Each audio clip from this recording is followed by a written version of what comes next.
You know, one of the things that irks me a lot is the fact that while the government's doing and dictating the way it has because of its majority, the opposition, who probably had the biggest defeat in the history of politics of this country, has done nothing to try and reinvent itself, to try and raise itself up from the ashes. I think the only hope they have is if Andrew Hastie comes to the fore and brings some common sense to what should be a good political party. Yeah, no, I don't disagree with that at all. You know, it just seems to me that they keep pandering to the wow factor rather than looking at the reality of where we are today and what we need to be doing.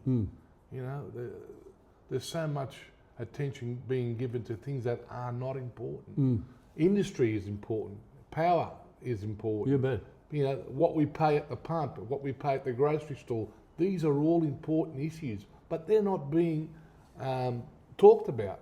What they're talking about is all these liberties and other things that... But they've got to have opposing policies, Vinny. They've got to have not Labor-like policies. Yeah, they've got to say, we're going to do this with power. We're going to do this and make that their platform and fight on that. We're going to bring back, you know, whatever the subject matter is that is a liberal platform. And they're not using the examples that overseas countries are saying, look, this is what happened to us when we went down that path, you know.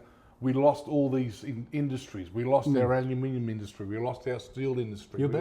We lost our glass industry because we were too stupid to realise that by increasing the price of power, nobody was going to make anything here anymore. And that's what's happening here. We don't make cars.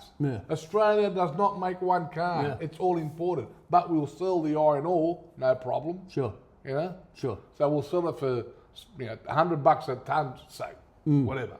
But we'll go and buy a car for 50 or 60,000. Yeah. Does that make sense? Oh, I know, mate. You know, I don't know what the answer is, but I believe if they, excuse me, had alternate policies. Well, yeah, they need alternative policy. What we need is a good government that understands the people of Australia, that understands that families must come first. Families must come first. End of story. Agreed.